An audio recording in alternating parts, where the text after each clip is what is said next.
Baby, are you ready? I got a real one on today. This is Wanda, Black Women Travel. If you don't know, we have a conference coming up this weekend. My sister, my friend, and we got Tinesha on the line, y'all. Tinesha, What's girl, what's popping? good? Tinesha is opening. She is starting at 11 a.m. Eastern, 11 a.m. Eastern for the International Black Women Travel Jubilee. Talk about it. Who are you? What's going on? What's your deal? Listen, first of all, opening up, the pressure be on the person opening up the show. The headliner just bring it home, but the pressure really be on the person that's like, okay, let me go out here and talk to these people, not get any sodas and popcorn thrown at me, that type of situation.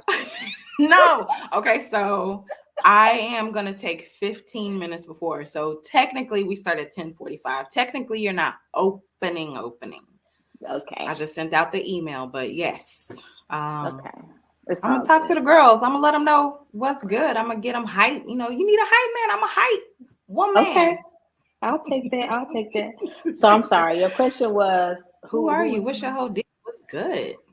What's my deal? So this is a very good question. And I think, everybody is always changing on a daily basis. Ooh. And what I've learned about myself in the past couple of weeks, because people have been giving me this feedback, is I am a person that gives women confidence to do whatever it is they want to do, even if they don't want to do it. And that has been the feedback. Shockingly, how your face was, I was like, oh. But several people have been saying to me, like, thank you for giving me confidence to do A, B, C, D.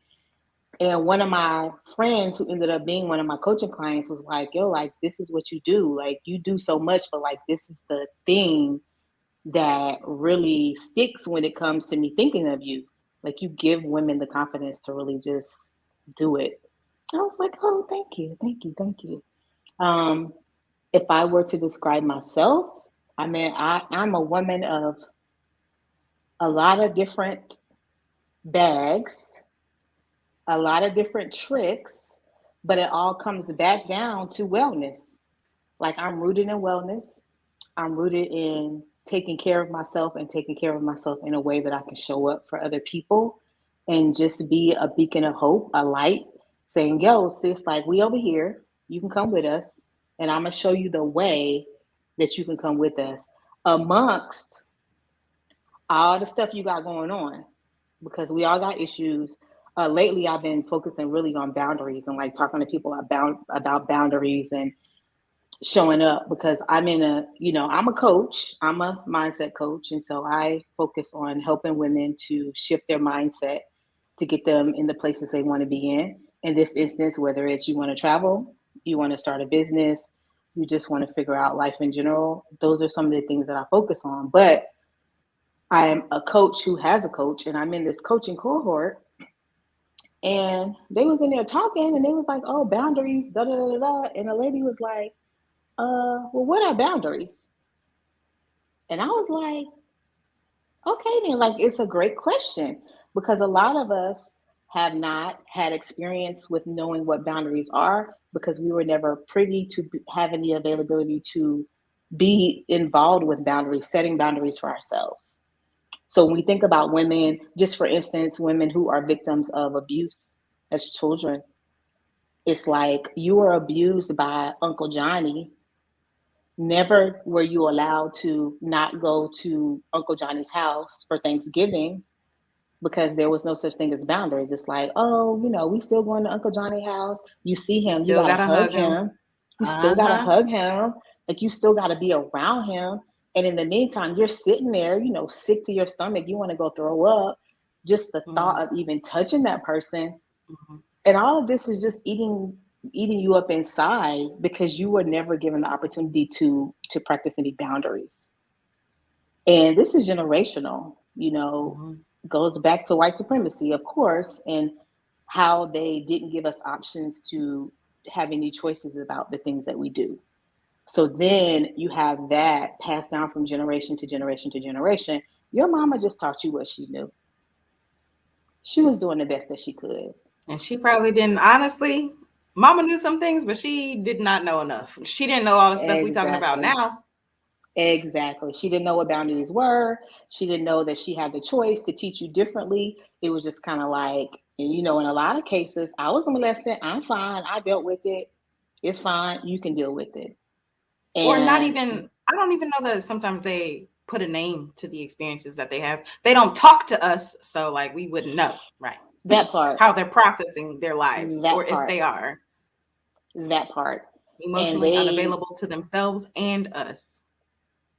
and they do whatever coping mechanisms they developed, and then they pass those, non-coping mechanisms onto us. And then we're in this space where we're trying to figure out, like, why is my life so messed up? Like, why can't I get the things that I want? Why am I having trouble creating goals and sticking to them? Why am I depressed? Why am I sad? And it's because all of those things are compounded. And learning how to deal with all of those things. So that's one of the reasons why for my group, I wanted to focus on self-care community as a form of self-care. Because self-care is one thing. And to me, it's essential for being able to show up, to be able to pour from yourself. Most Black women are givers. It's just what we do, how we were built, and we're always going to help. We're always going to show up for other people, and we don't take the time to show up for ourselves. And in doing so, it allows you to be a better person, which means in community, you can be a better community member. And so when you're talking about a community filled with people that are all working towards their self and then reaching out to help others, you're talking about a community that can't be stopped. I've been You're, reading a lot about co-regulating. So self-regulation mm, is really important when it comes to emotions, but being mm-hmm, around people who you're able to co-regulate with, and I guess yeah, it's like this thing of um, if you're faltering a little bit, somebody else is a little bit stronger than you to be able to bring you back up, and yes, vice versa. So like if you exactly what you just said, if you have a mm-hmm, dedicated room like the Black Women Travel Mastermind, yes, yes, like the Black Women Travel Mastermind, where you have women who have these goals and you have been faltering, you have been doubting yourself, you mm-hmm, have been not taking the actions that you know you need to take mm-hmm. because you don't believe in what it is you're trying to do. You won't let yourself fail a little bit so that you find the thing that works and keep fine tuning that. Talk about it, Tanisha. Exactly. And even in that, having someone to say to you, sis, you need to take a break.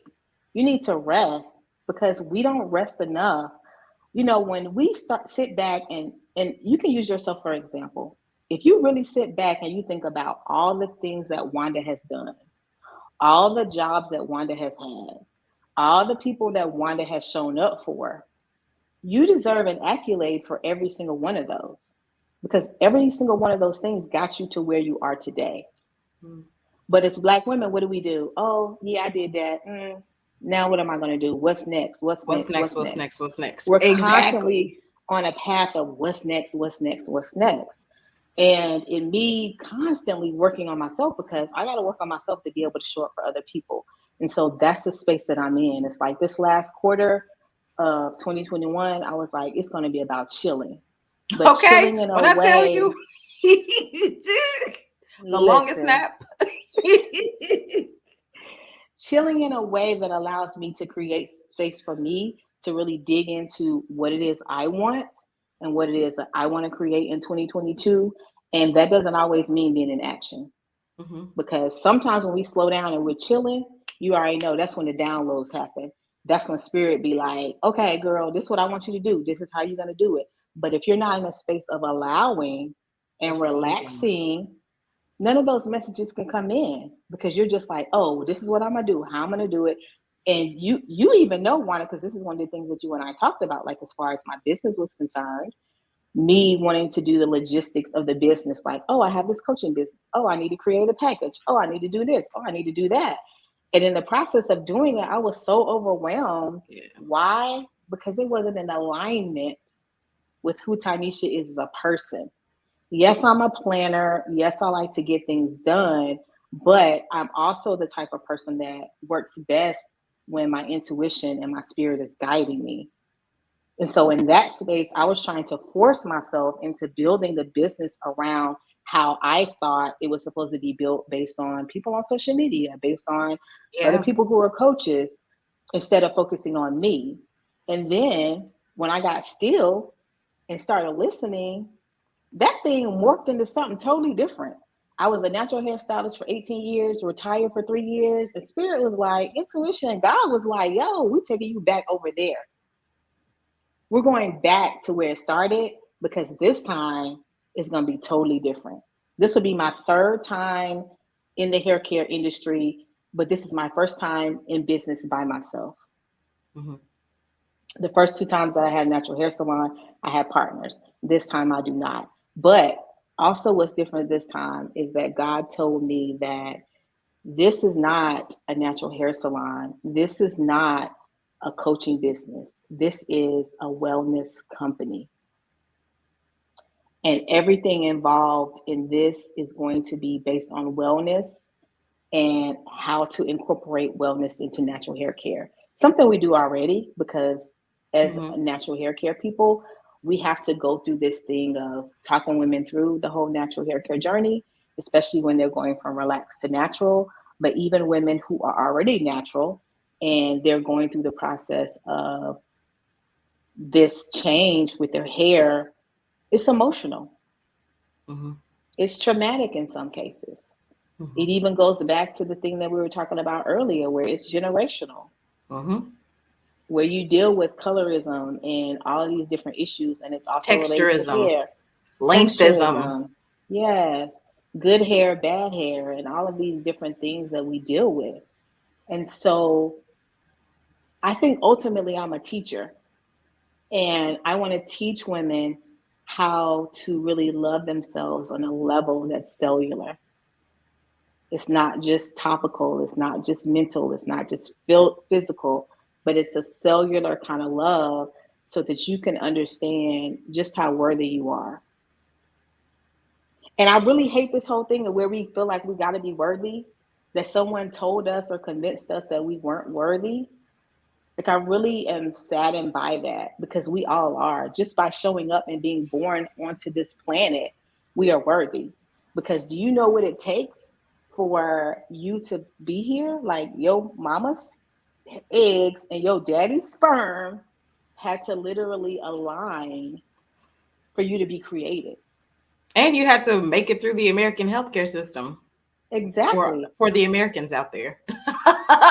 So do you understand just the magic in that? Like, you're a magical creature for even being present and for taking breath right now in this moment that we're even having this conversation.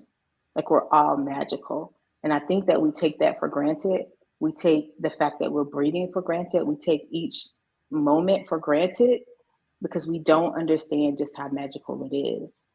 And I want to be able to help women to see that.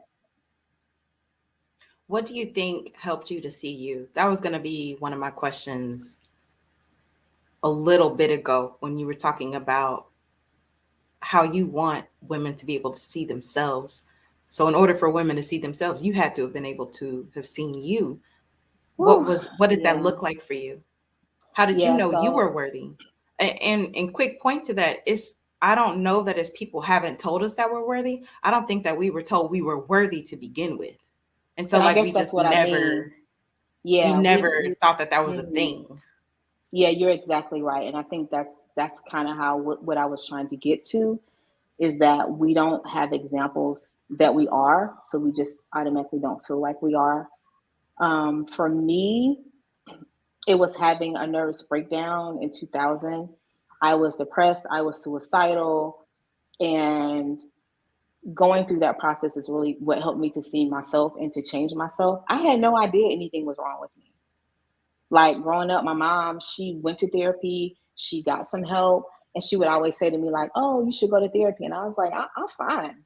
Like, I don't need therapy. Like, I'm fine. I'm fine. I'm fine. And that's just kind of how I moved through my life. But it's something about that 30, 40 time frame, I think, for women, where we just kind of crack, because we've done so much and we've dealt with so much. And that's kind of where it was. I worked for the phone company at the time. The job was very stressful, people cussing you out. And I think it built. And I went to work one day, had decided before I went to work that I was going to kill myself. I was going to take an overdose when I got home, and that was going to be it. And went to work. Why did I even go to work? That is the bigger question that I ask myself every now and then. Like, girl, like if you had a plan, like why would you even go to work? But went to work. Then when I left work, I was driving, thought I was going to end up at my house, ended up at my mother's house instead. Spirit, God don't be playing. God really be like, yo, you think you got something planned? But I got a trick up my sleeve for you. And so I get to my mom's house and she's not home. And so I call her, I'm on the phone, I'm crying hysterically. And she's like, yo, like, I can't really understand you, but just calm down. I'm at the grocery store. I'll be home in a minute. I'm right down the street. So I'm like, okay, cool. So she comes in and she's like, yo, I know you got a lot going on, but I need you to help me get these groceries. And I was like, what? And so I go outside to help her get the groceries. And later she told me that she did that because she needed time to like get herself together because she didn't know what was going on and how she was going to help me maneuver and get through this. And so I came in, we sat down and she was like, what's going on? And I was like, I want to kill myself. And she was like, what? And I was like, it's just too much. Like, I'm just in pain. It's dark. I feel like somebody dug a hole and threw me in it. And I just can't take it anymore. Like, I want to kill myself. And she was like, well, what if you kill yourself and nothing changes? And I was like, what? Like, I don't know. Like, it got to be better than this. And she was like, well, what if it isn't? And she was like, what can I do to help you? And I was like, okay. So then it kind of totally shifted my thought process and shifted what I was feeling. And then I said, like, what I really want is just help. Like, I want to feel better. So she was like, okay, cool. Will you go to the hospital? I was like, yeah, I will. So I went to the hospital. I was admitted into the hospital. The particular facility I went to was more for like people that suffer from severe mental illnesses. And that night I had a roommate, and that night my roommate tried to crawl up the wall. Like literally, she was trying to climb the wall like all night long. And I just was like, okay, God, like I know that something is wrong with me, but like I want to fix it. I want to be different. And what does that look like? I don't feel like it's going to be here in this space that I'm going to get the healing that I need, but I need to be healed. So the next morning I got up, we had like group coaching. I went to group coaching. It was a joke. Like this place was not dedicated to the wellness or well-being of anyone. It just was not. And I heard my name being called over the intercom, and they were like, oh, your insurance does not cover your stay here. So you're going to get sent to another facility. So your mom's here to pick you up. So I went, my mom took me to the new facility. And as soon as I got there, it was totally different. The people were super nice, super calm. I had my own room, and they were like, you know, we're going to admit you, and then we're going to go from there. And that's pretty much where I got saved, as people would say. I was in the shower, and I just remember taking the shower and just crying. I was like, God, like, if you get me through this, if you heal me, I will do whatever it is you ask of me to do. Like, I will listen. I will be obedient. I will follow. And literally how people talk about it, I just felt like it was lifted. And I knew like, this is the beginning of a new me. This is the beginning of my next journey. And I went into it with that intention. My intention was when I leave here, I'm never coming back here again.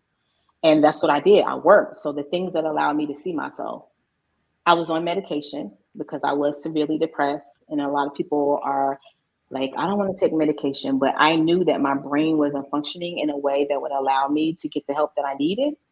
So I was like, I'm going to be on medication, but I also said on this side, like, it's not going to be forever. I'm going to figure out a way for it not to be forever. So between that, cognitive behavioral therapy was the number one thing that helped me, in journaling. Those were like the three things. Like I went head first into it. I had a lot of repressed and pent up emotions, of course. So during the time I was there, I would have nightmares about murdering people, specifically my partner at the time. And that was overwhelming and scary because I'm like, I'm on this medication. And you hear about people who get on medication for mental illness and then they do kill people. And so I was like, is it going to be a situation where that's going to happen to me? But my psychologist, my therapist, they were like, no, you just have so much repressed emotions that it's coming out in your dreams. And I was like, okay, cool.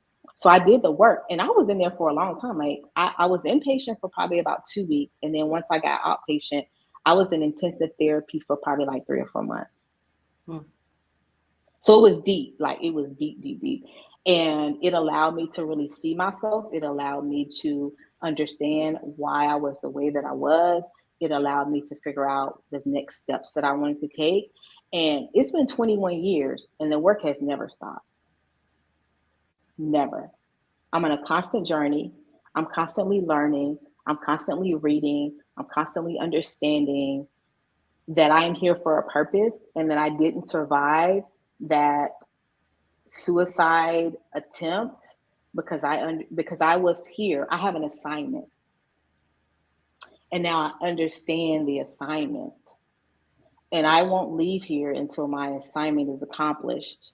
That I know for sure. And so I'm excited about that.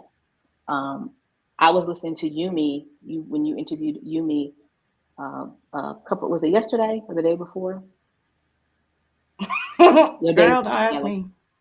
Well, I was listening to your interview with Yumi, and she was talking about how all of her friends are wealthy, and how she couldn't have it any other way for her not to be in a situation where all of her friends or her community is kind of in the same space that she's in.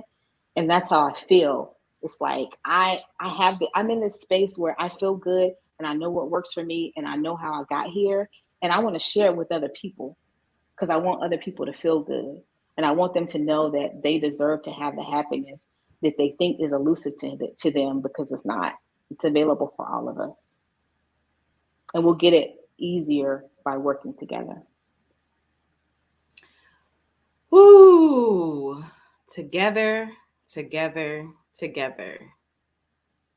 Thank you for sharing Oh, you're all of welcome. that. Thank you for sharing your story. You do so easily. And so I think that that's such a great indicator that you process. You said a lot of that happened 21 years ago. Um, but sometimes things linger. As you know, from doing the work, stuff comes back up. So Yes. it's Yeah. wonderful that you've been able to process it in such a way that you're able to share that with us so that people can relate, for those of us who have felt that low, for those of us who have felt so disconnected from self and Mm-hmm. not able to see a future, not to feel hope and whatever other feelings that come with that. So Mm-hmm. thank you for doing your work. And then Oh, thank you you're for showing welcome. up in the way that you show up. Yes, yes. Like I said, it's always practice. When this boundaries thing came up, I was like, yo, hold up. I thought I was good. Nope. Got some more boundaries to put in place. And it's not easy when it comes to boundaries specifically, because if you are in community and you start to implement boundaries for yourself, people are going to be like, what's going on? They're going to be resistant.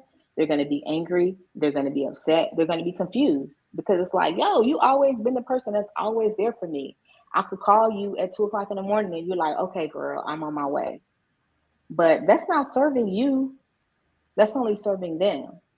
And so when you get to the space where you're able to serve you first, and this is something that my mom was talking about this morning. And growing up, she was taught that selfish was such a horrible word. Like her mom would say, like, "Oh, you're so selfish. You're selfish." And so we have this idea of what selfish means, but selfish just really means taking care of self. And there's nothing wrong with taking care of self. And now self-care is such a buzzword. What does self-care really mean? Is like the question that we got to ask when we think about self-care, because it's not just getting a massage, it's not just getting your nails done, it's not just going to the spa. It's really being able to say, I'm here, I'm present, and I'm worthy of my own time.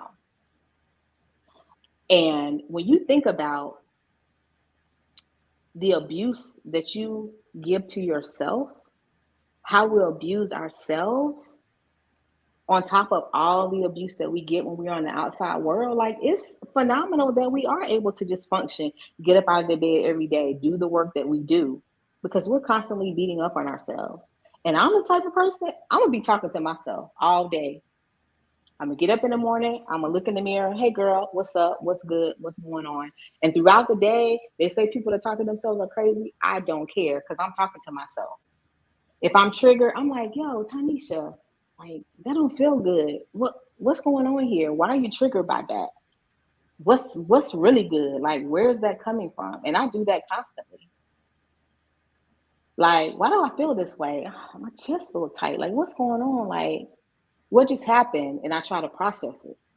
And that's one of the things that I also learned in the cognitive behavioral therapy. It's like, and when the lady told me, it was funny because I was like, what? Because she was like, yeah, you have the choice of choosing the thoughts that you think. And I was like, what you talking about? And she was like, for instance, when you get up in the morning, like, right? She was like, when you get up in the morning, what's the first thought that you have when you get up in the morning? And back then I was like, I'm tired. Like, I'm tired. I ain't getting no sleep last night because I got insomnia, because I'm suffering from depression. Like, I got to go to work and deal with these people. Like, I am tired. And she was like, okay, I'll accept that. She was like, but here's the thing. And she taught me this trick. And she was like, when I get up in the morning and I'm feeling tired, I say to myself, I am filled with energy. I am filled with energy. And she said, I keep repeating this while I get up, while I take a shower, while I'm driving to work. And she said, and by the time I get to work, I have energy. And I'm like, this To lady, lie in these she, people face another day. okay, right. I was like, this lady don't know what she's talking about. This is not gonna work. She crazy. She don't gotta be going through what I'm going through. But I was like, I'm gonna try it. And that's what I did. I tried it and it worked. And I was like, oh, so I can do this in every single aspect of my life. Not And so being that's me what I being started, able to command my life. right? Not being able to manifest all the things that I want and all the things I want to happen. And so that's what I started doing. And I do it constantly. Now, sometimes, of course, we're human, we're going to forget. So it's like if I feel myself feeling a certain way, or, I don't know, thinking a certain thought, I have to catch myself, because the key is to catch it. Because a lot of times we don't even catch it. We don't even know what we're thinking, because it's like, and you've heard it before, kind of like that record that's playing and the record volume is so low that you aren't even conscious of it, but it's feeding into your subconscious mind. So it's kind of like that. It's like we get up, we getting ready, we look in the mirror, we be like, girl, your hair is jacked up. Girl, your skin, what's going on with your skin? You need to drink more water. Like, we're constantly beating up on ourselves. And if we make the choice to do the opposite, even if we don't believe it, because the brain doesn't know the difference between the truth and a lie. The brain only knows what you tell it. So if you're constantly telling yourself that you're unworthy, that you're ugly, that you gotta work out to be skinny so that you can fit in, like, that's what your brain's gonna believe. But when you start to retrain it to think something differently, eventually it's gonna believe it. And so that's what I do on a constant, on a regular. It's like, okay, this doesn't feel good. What will feel good? Figuring out those things and then working towards them. So if you want more of this, but even better, come meet us tomorrow. Tanisha is Yes. going on hot as the block, 11 a.m. Eastern. Get your ticket. She's also going to be co-coaching the Black Women Travel Mastermind. So you should absolutely get on that train so that you Come can on, get with harness it. the energy of the group. Get you some girlfriends who are on the same wavelength while also having space to integrate, rest, and work on yourself. So it's group accountability, coaching, co-working, and of course, manifesting. So, Tanisha, thank you so much for Thank you. speaking at the International Black Women Travel Jubilee. Thank you for sharing your story. You're And welcome. I'm so excited for your session tomorrow, girl. I'm excited too. Thank you. Thank you. I appreciate you. Well, we will see you out there in the internet streets in the meantime. In between time, I will see you